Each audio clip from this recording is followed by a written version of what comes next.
Hey guys, welcome to Tutorial Tuesday. My name is Adam, and today I'm going to show you how to play a doodle that I wrote. It's called Eagle Hammer, and it goes like this. I'll just play the first part here.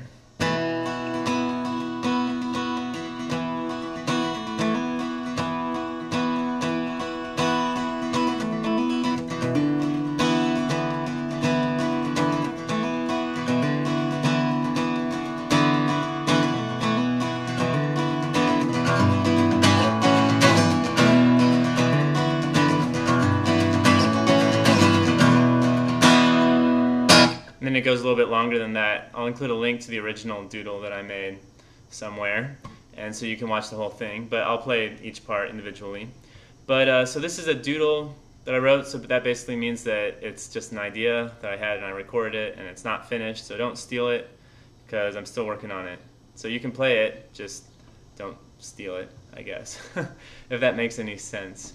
So let's get started. On this tutorial. I picked this one to teach because I think it isn't too difficult, and it shows some good kind of rhythmic and kind of good left-hand hammer-on techniques also. That's why it's called Eagle Hammer, because there's lots of hammer-ons in it, and eagles are powerful and they soar gracefully, and those are all things that I heard as I was writing this. So you're in drop D tuning, so standard tuning, but the sixth string is tuned down to D, and then you slap a capo on it, and you should sound like this.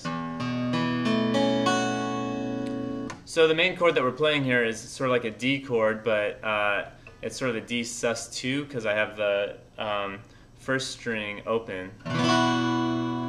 So basically I'm playing a D shape with the capo on. It's actually an E chord, but I'll be talking about the shapes and what the chords are shape-wise rather than perfect pitch-wise. So if you just have your index finger on the second fret relative to the capo, 2 frets higher than the capo, second fret of the third string, and the ring finger on the third fret of the second string.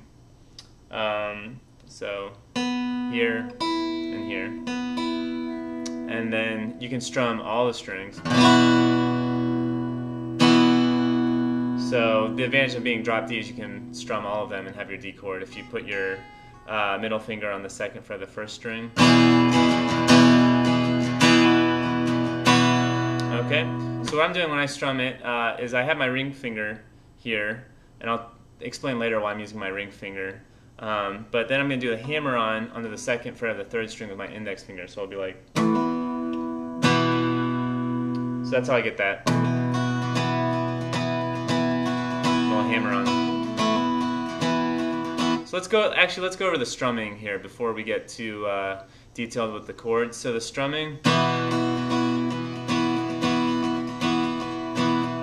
there's if there's like one overriding sort of beat or pulse going on, it's sort of like a bum, bum, bum, bum, bum, bum, 1, 2, 3, 1, 2, 3, 1, 2, 3, 1, 2, 3. So I always talk about when it's strumming, it doesn't matter when you're actually hitting the strings, it's more important when you're sort of emphasizing certain strums. So you can strum every time. Bum, 2, 3, 1, 2, 3. You just have to emphasize that. So work on that pattern, kind of play along and do the 1, 2, 3, 1, 2, 3 until you kind of got it down. And so then you're just doing a hammer on right after that first drum. 3, 1, 2, 3, 1, 2, 3, 1, 2, 3. So that's the first part, and then we make it, we go one step further, and we go. So I did a hammer on with my middle finger onto the third fret of the fifth string. So, and then. So 1, 2, 3, 1, 2, 3. So the first hammer on is right on 1, and the second one is on 2. 1, 2, 3, 1, 2, 3. So you do that twice, and then we're gonna go down to the 6th string, 3rd fret. So we have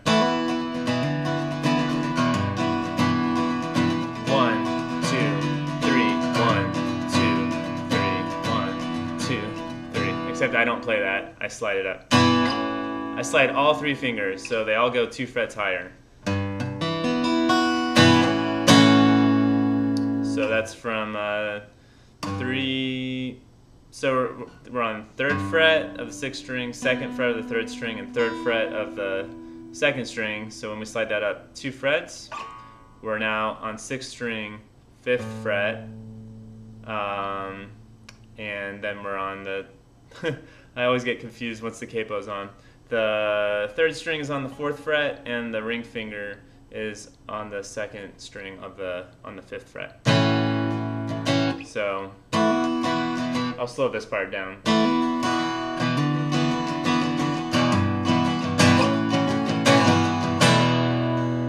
So 1, 2, 3, 1, 2, 3, 1, 2, 3, 1, 2, 3, 1, 2, 3, 1, 2, 3, 1. Okay, so I kind of slide. And then on the 1, you can do the hammer on. And just repeat it.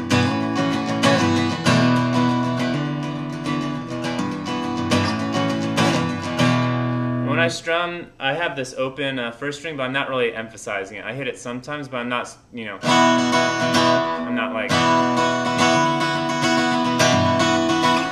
You don't want too much of that, so just a little bit. So.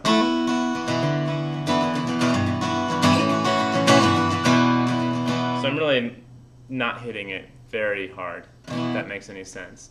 So after I do that, I think I do it 2 or 4 times. And then I'm just strumming like this. And I do like this chord. Which, I think this is the chord I played in the video. It might have changed a little bit since then, but I'm on the 6th string, 5th fret, 5th string, 5th fret with finger, middle and ring finger. Then open on the 4th string, and then the 4th fret of the 3rd string.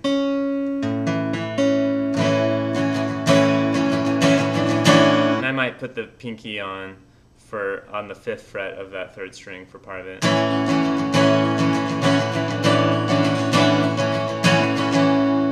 So it's the same sort of rhythm. 1, 2, 3, 1, 2, 3, and then up 2 frets. So now we're on 7, 7, and 6. 7, 7, skip, and then 6. I like that chord. Kind of very open, mysterious, lots of things going on.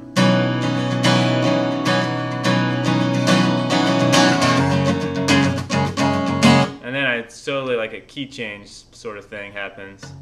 And then we go in the next part.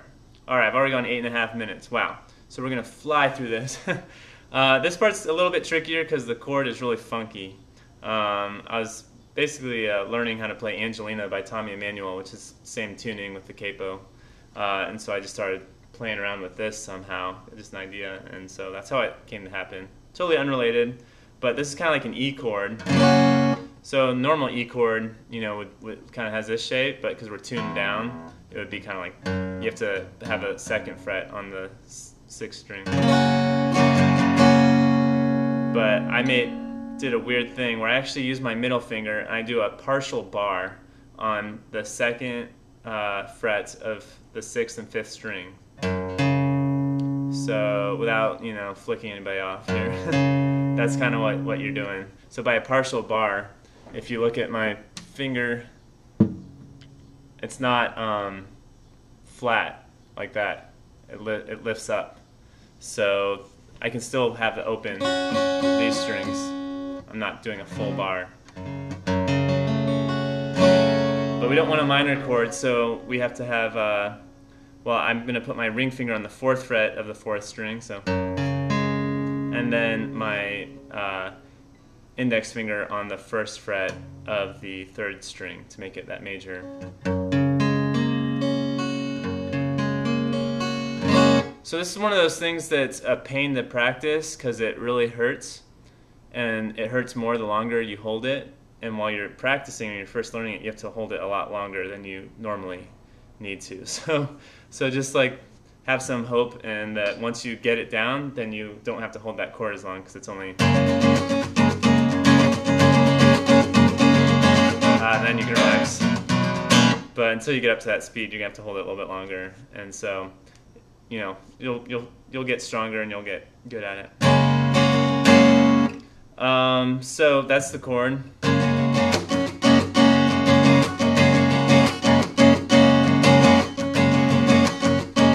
How can I describe this rhythm? Well, first of all, I'm doing some like palm. I'm not palm muting, but I'm using. I'm not palm muting is where you're strumming while you're muting, but I'm using my wrist to mute the strings in between strums.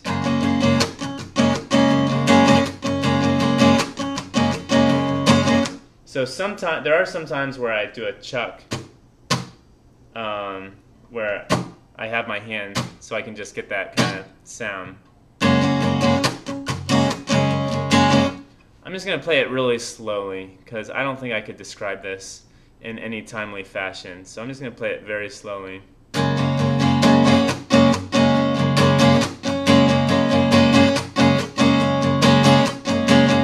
If you want to do the D chord, this one's less painful to hold on, so you can just do that first chord.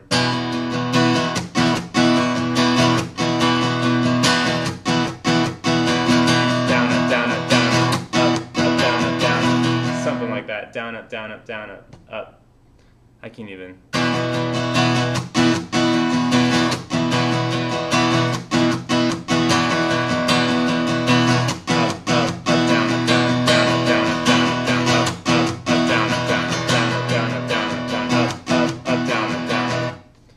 So maybe if you have to write it down, it's really too much to go into huge detail. But if you kind of listen to it and then just sort of...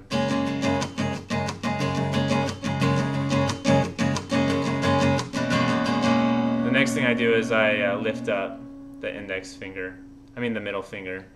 So we just have the 4th fret of the 4th string and the 1st fret of the 3rd string. And then I bring that down from the 4th fret of the 4th string to the 2nd fret of the 4th string, and now it's on my middle finger. So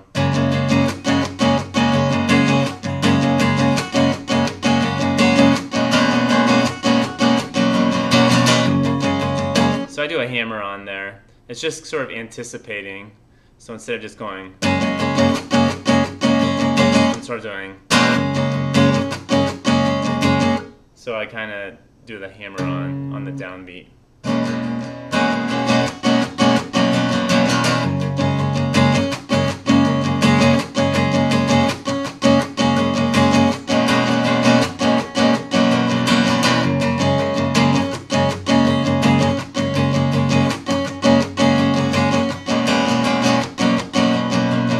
And the next part, yeah.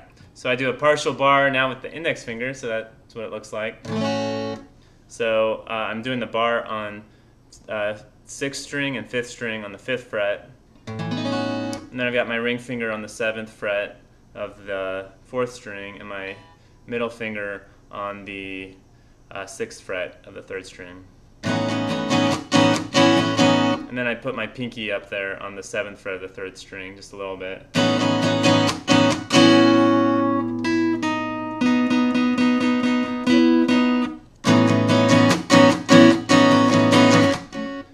And then I think I might have done something weird. I might have done a partial bar with my middle finger across all 3 strings, 6, 5, and 4 on the 7th fret, except I have my index finger on the 6th fret of the 3rd string. And then you could use your ring finger to go up to the 7th fret of the 3rd string too. So, you could change the fingering if you wanted to. Maybe just go like 7, then skip, and then 7. So I'm not holding anything on the 5th string. It might be a little bit easier.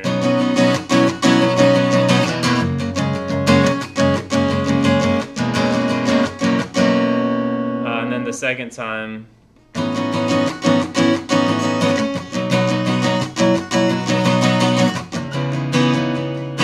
so what chord is that? Well, it's this chord. It's the second fret of the 5th string, then open on the 4th string, then second fret of the 3rd string, second fret of the 2nd string, and then open on the 1st string. So I'm not really playing the 6th string at all. And I use my pinky to go up to the 3rd fret. And I think I did like a pull off, I think, maybe near the end, from 2 to open on the 2nd string. Something.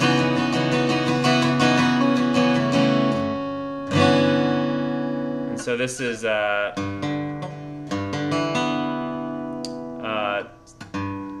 6th string, 3rd fret, 5th string, 3rd fret, then open on the 4th string, and then 2nd fret of the 3rd string. And you just slide that up 2 frets. So now we're 5, 5, open, 4. Then pinky 1 fret higher on the 3rd string up to 5. So let's see, from here, I'll take it from here.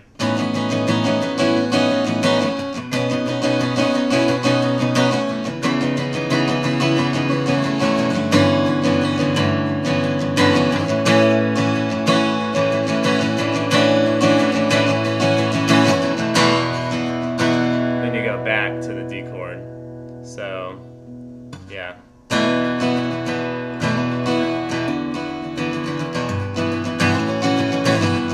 So you can really just loop that around forever. Maybe that's what I'll do. I'll probably add a section and make it an official composition of mine eventually. So I hope this is helpful. Sometimes I think it's good to hear somebody kind of talk through it and reason through it instead of just a tab. You don't really get like sort of the rhythmic instruction or the fingering that works better. So tabs are definitely helpful, and I apologize to everybody that's still watching this video that I haven't been able to post too many tabs, because it's really hard to make tabs for the music that I do. I will get it done someday, but until then we just have some random tutorial videos for now. But thanks for watching, guys, and I'll see you next time. Take it easy.